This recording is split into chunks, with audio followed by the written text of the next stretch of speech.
But regardless of where you're going, you'll have to get there 30 minutes before, because you're going to miss you might miss the exit, or it might be in, and it's always nice to be in the location where it's going to be, so there's some familiarity, so you don't have that extra stress, going into the exam, so you can find the place, so you know exactly.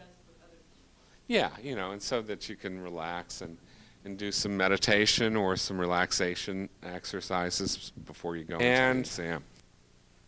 Here we go. One of the things that you need to do when you look at a question is stop and figure out what is being asked. What are these people really asking? All right? What are the principles involved? What information in this question is really important? A lot of times they'll say a 14-year-old female is having difficulties, blah, blah, blah, blah, blah. Is it important that she's female? Maybe. Is it important that she's 14?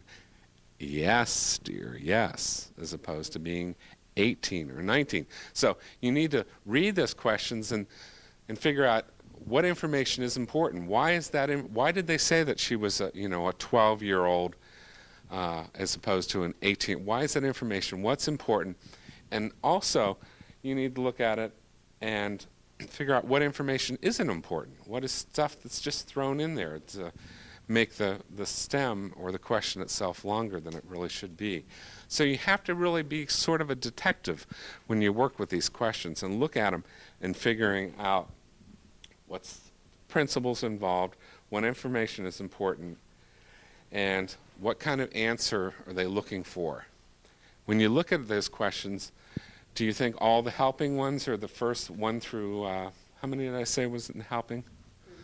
36. Are the first 36 all helping questions? No, dear, no. Guess what? They're all mixed up. So one of the first things that you need to do when you look at a question is figure out what type of question it is. What area does this fall into?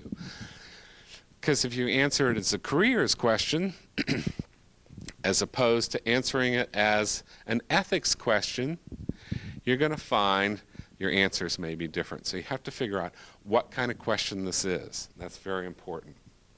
All right. Don't read too much into a question. Don't try to second guess what the test designers were trying to do. You know how sometimes you read a question and you think, well, maybe they're saying this because they really mean something else. The questions mean exactly what they say. There's no trick questions on these examinations. They're not trying to trick you, but you need to make sure that you read exactly what is there. Not what you want the question to be, or not how it should be. I know a lot of people miss questions because they work in a specific field. Let's say they work with sexually abused children. So they look at all the questions as sexual abuse questions. Guess what? That doesn't work. You need to look and see how the test question itself is designed and answer it sort of as is. Also, if you have some water, bring it because you'll need it. Your throat will get sore and you'll want some, so bring some water in. They may tell you, oh, I'm sorry, you can't have any water, but if you do bring it, you've got it. If you don't bring it, you're out of luck. So bring some water with you too. Okay, you've taken and eliminated down to 2 choices. It's sort of guess time, isn't it? So if you can eliminate it down to 2, what are you gonna do? The first thing, if 2 choices sound alike, choose neither one. All right? If 2 quantities are very close, choose one of them. If there's 2 quantities, and that's going to probably be in what? Research or appraisal. If there's 2 quantities that are very close, this is if you just don't know the answer, right?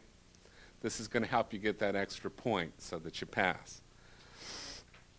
If 2 numbers differ only by a decimal point, choose one of those answers.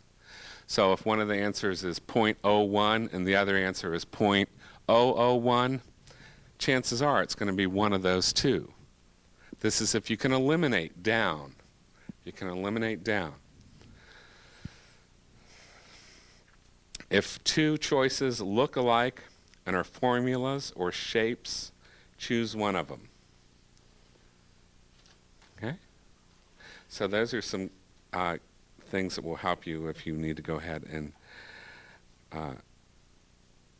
guess. Once again, read every choice. This is one thing that I have a really hard time with. You read the answer, you read the question, you're covering the answers, right? And you think you know what it is, and you come through it and say, that's it, and you want to mark it down. Read through all A, B, C, D. Read through all of them. The first one might be an answer that's partially correct, but it may not be fully correct. So make sure that you go ahead and read through all of them, through A, B, C, D.